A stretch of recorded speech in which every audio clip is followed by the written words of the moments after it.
मन्त्री परिषद पुनर्गठनले नेकपामा फेरि कलह, बुढी गण्डकीमा भ्रष्टाचारको आरोप झुटो र दुराशायपूर्ण भएको नेकपाको भनाई। कांग्रेस केन्द्रीय समितिको बैठक दशैंपछि मात्र। भारतीय सेना अध्यक्ष नरवणे नेपाल आउँदै। क्लिन फिल्ड कार्तिक सातादेखि लागू हुने, निर्देशन नमाने कारबाही हुने। शान्ति वार्ता बीच अफगानिस्तानमा भीषण लडाई र आइपिएलमा दिल्ली फेरि शीर्ष स्थानमा उक्लियो।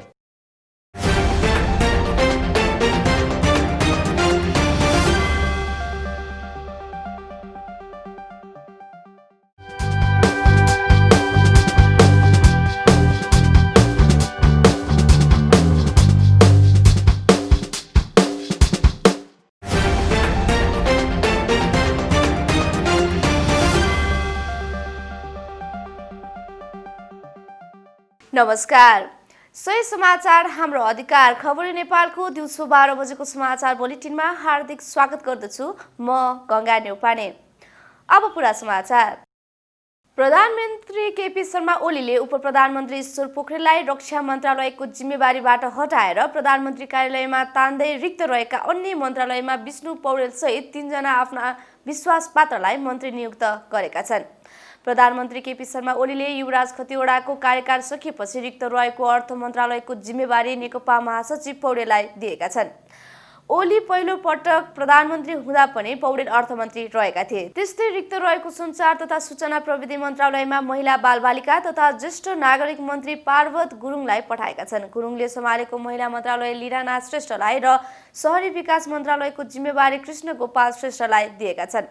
उप प्रधानमन्त्री पोखरेलले सम्हाल्दै आएको रक्षा मन्त्रालय प्रधानमन्त्री ओलीले आफैसँग राखेका छन्। पार्टीभित्रको सल्लाह र सहमतिमा मन्त्री परिषद पुनर्गठन गर्ने नेकपा स्थायी कमिटिको निर्णय अनुसार त्यसको ढाँचाबारे शीर्ष नेताहरूबीच ठोस सहमति नहुँदै ओलीले रिक्त रहेका मन्त्रालयमा मन्त्री नियुक्त गरेपछि नेकपाभित्र फेरि कलह निम्तिएको छ। आफू निकटका व्यक्तिलाई मात्र मन्त्री नियुक्त गरेको भन्दै वरिष्ठ नेता माधव कुमार नेपाल बिस्किएका छन्। उनले ओलीले सहमति विपरीत अघि बढ्ने विगतको शैलीलाई निरन्तरता दिएको भन्दै आफू निकट नेताहरूसँग असन्तुष्टि व्यक्त गरेका छन्। अध्यक्ष पुष्पकमल दाहालले पनि अर्थमन्त्री बाहेक अन्य मन्त्रीको नियुक्तिप्रति असन्तुष्टि जनाएको उनी निकट स्रोतले जनाएको छ। बुढी गण्डकी परियोजनामा नेकपाका अध्यक्ष द्वय केपी शर्मा ओली र पुष्पकमल दाहालले अर्बौं घुस लिएको भनी पूर्व प्रधानमन्त्री एवं जनता समाजवादी पार्टीका नेता डाक्टर बाबुराम भट्टराईले दिएको अभिव्यक्तिको सत्तारूढ नेकपाले खण्डन गरेको छ। नेकपाका प्रवक्ता नारायण काजी श्रेष्ठले एक विज्ञप्ति प्रकाशित गर्दै भट्टराईको आरोप झुटो, कपोलकल्पित, आधारहीन र दुराशयपूर्ण भएको बताएका छन्। भट्टराईले केही दिन पहिले गोरखामा आयोजित एक कार्यक्रममा बुढी गण्डकी परियोजनामा ओली, दाहाल र कांग्रेस सभापति शेरबहादुर देउवाले 9 अर्ब घुस लिएको प्रमाण आफूसँग भएको दावी गरेका थिए। सोमबार पर्सामा आयोजित पार्टी प्रवेश कार्यक्रममा उनले आफूले भ्रष्टाचारबारे बोलेपछि ठूलो कम्पन आएको बताएका थिए। श्रेष्ठले भट्टराईसँग त्यस्तो प्रमाण नभएको दावी गर्दै प्रमाणको हौवा भ्रमको खेती भएको दावी गरेका छन्। विज्ञप्तिमा राज्यको गरिमामय पद सम्हालिसकेको व्यक्तिबाट प्रचारित यस प्रकारको आपत्तिजनक एवं गैर जिम्मेवार अभिव्यक्तिका निम्ति सार्वजनिक क्षमा याचना हुनुपर्दछ भनिएको छ। भट्टराईको अभिव्यक्तिपछि कांग्रेस प्रवक्ता विश्व प्रकाश शर्माले पनि विज्ञप्ति प्रकाशित गरी उनलाई प्रमाण देखाउन चुनौती दिएका छन्।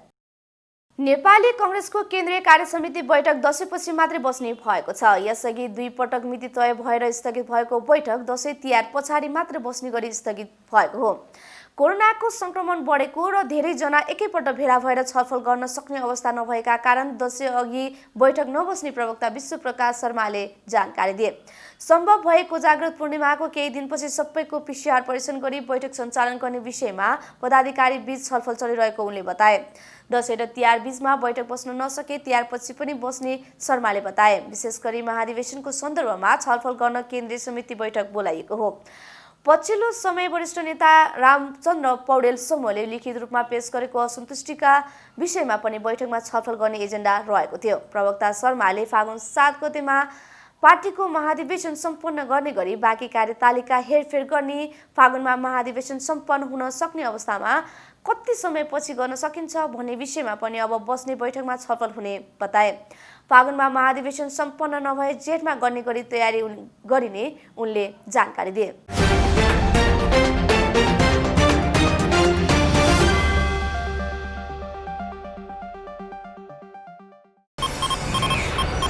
स्वदेशी पुस्तक किनौँ, शब्दार्थ प्रकाशनका शब्दकोशहरू पढौँ। शब्दार्थ प्रकाशन।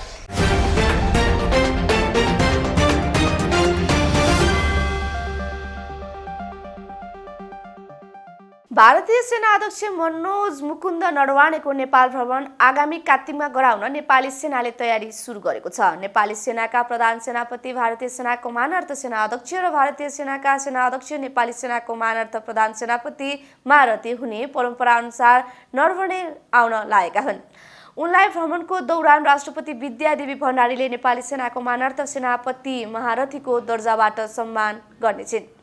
केही महिना अघि लिपियाधुरा, लिपुलेक र कालापानी भारतले अतिक्रमण गरेको नेपालको भनाइ सार्वजनिक गरेपछि नयाँ दिल्लीमा भएको एक कार्यक्रममा सेनापति नरवणेले नेपालले उक्त काम कसैको उक्साहटमा गरेको हो भन्ने अभिव्यक्ति दिएका थिए, जसले गर्दा उनको व्यापक आलोचना भएको थियो। उनको यो भनाइ सार्वजनिक भएपछि नेपालले लिपियाधुरा, लिपुलेक र कालापानीलाई समेटेर नयाँ नक्सा जारी गरिसकेको छ।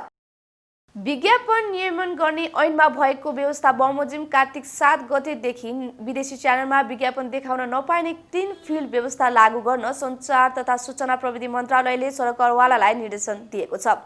मन्त्रालयले बुधबार सार्वजनिक सूचना जारी गर्दै कार्तिक 7 देखि क्लिन फिल्ड लागू नगरे कारबाही गर्ने जनाएको छ। मन्त्रालयका सचिव हरिप्रसाद बस्यालले विज्ञापन नियमन गर्ने ऐनमा भएको व्यवस्था बमोजिम क्लिन फिल्ड लागू गर्न सरकारले तयारी गरिसकेको बताए।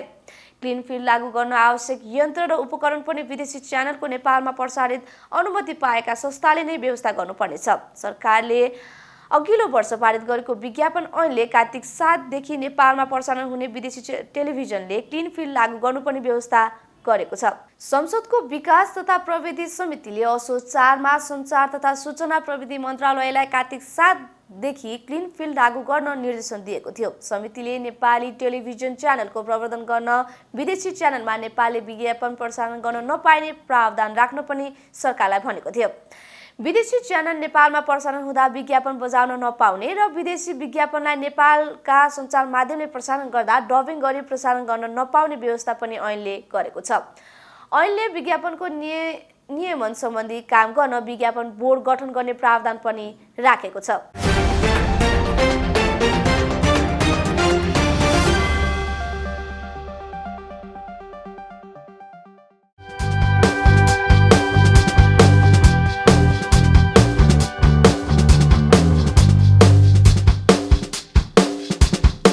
अफगानिस्तानको हेलमन्द प्रान्तमा सरकारी सैन्य बल र तालिबान विद्रोही बीच 3 दिन यता जारी भीषण लडाईका कारण कम्तीमा 35,000 स्थानीय विस्थापित भएका छन्।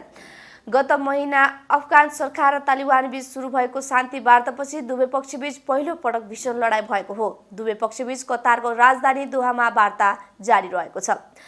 पछिल्लो समय जारी वार्ता मार्फत देशमा शान्ति स्थापना हुने अपेक्षा गरेका अफगान नागरिकलाई पछिल्लो भिडन्तले थप चिन्तित पारेको छ। भिडन्तका क्रममा अफगान सेनालाई अमेरिकी सेनाले हवाई कारबाही मार्फत सघाइरहेको छ। बीबीसीका अनुसार अफगान सैनिक रणनीतिक रूपमा महत्त्वपूर्ण प्रान्तको राजधानी लस्कर गाहलाई तालिबानबाट बचाउने प्रयास जारी राखेको छ। दिल्ली क्यापिटल्स बुधबार राजस्थान रोयल्सलाई 13 रनले पराजित गरी पुनः इन्डियन प्रिमियर लिग आइपिएल को शीर्ष स्थानमा उक्लेको छ।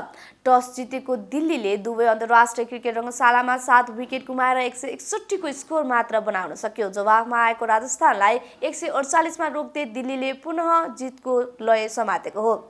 दिल्लीले 8औं खेलमा 6औं विजय पाएको हो। मुम्बई इन्डियन्स र रोयल च्यालेन्जर्स बेंगलोर समान 10 तथा कोलकाता नाइट राइडर्स 8 अङ्क सहित शीर्ष 4 स्थानमा रहेका छन्। राजस्थानलाई अन्तिम 2 ओभरमा विजयका निम्ति 25 रन चाहिन्थ्यो। सर्वाधिक विकेटकर्ताको सूचीमा अगाडि रहेका दक्षिण अफ्रिकी बोलर कागिसो राबाडाले 19औं ओभरमा 3 रन मात्र लिई जोफ्रा आर्चरको विकेट लिए। प्रतियोगितामा पहिलो खेल खेलिरहेका तुषार देशपाण्डेले अन्तिम ओभरमा 8 रन मात्र दिई श्रेयस गोपाललाई 6 रनमा आउट गरेका थिए। मन्त्री परिषद पुनर्गठनले नेकपामा फेरि कलह, बुढी गण्डकीमा भ्रष्टाचारको आरोप झुटो र दुराशायपूर्ण भएको नेकपाको भनाई। कांग्रेस केन्द्रीय समितिको बैठक दशैंपछि मात्र। भारतीय सेना अध्यक्ष नरवणे नेपाल आउँदै। क्लिन फिल्ड कार्तिक 7 देखि लागू हुने, निर्देशन नमाने कारबाही हुने। शान्ति वार्ता बीच अफगानिस्तानमा भीषण लडाई र आइपिएलमा दिल्ली फेरि शीर्ष स्थानमा उक्लियो। दिउँसो 12 बजेको समाचार बुलेटिन अहिलेलाई यति नै। समाचारप्रति केही सल्लाह सुझाव तथा जिज्ञासाहरू रहेका छन् भने तपाईहरू मलाई @गंगा खबरीमा ट्विट गर्न सक्नुहुन्छ। अर्को समाचार बुलेटिन लिएर हामी साँझ 5 बजे उपस्थित हुने नै छौँ। सही समाचार हाम्रो अधिकारको लागि हेर्दै गर्नुहोला खबरी नेपाल। हवस् त, नमस्कार।